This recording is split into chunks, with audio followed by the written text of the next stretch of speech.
Mutton piece, ಮನೆಗ mutton ಪಾಯ fry.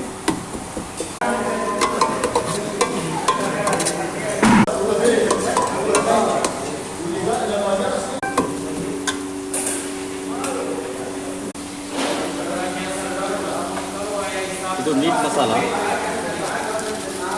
ಇದು ಎಷ್ಟು ಬೇಕೋ ಅಷ್ಟು ಹಾಕೋಬೋದು. ನಿಮಗೆ ಎಷ್ಟು ಬೇಕೋ ಅಷ್ಟು ಹಾಕಂತೆ ಹಾಕೋಬೋದು. ನಿಮಗೆ ಚಿಕ್ಕ ಪಾಕೆಟಲ್ಲಿ ಹಾಕಿದ್ದೀವಿ. ಆಮೇಲೆ ಇದು ಗರಂ ಮಸಾಲ ನಿಮಗೆ ತಕ್ಕಂತೆ ಎಷ್ಟು ಬೇಕೋ ಅಷ್ಟು ಹಾಕೋಬೋದು. ಆಮೇಲೆ ಇದು ಮಿರ್ಚಿ ಪೌಡರ್, ಇದು ಕಾಶ್ಮೀರಿ ಲಾಲ್ ಮಿರ್ಚಿ ಪೌಡ್ರು. ಇದು ಕಲರ್ ಬರೋಕ್ಕೋಸ್ಕರ, ಜಾಸ್ತಿ ಏನು ಸಿಗಲ್ಲ. ಇದು ಧನಿಯಾ ಪೌಡರು,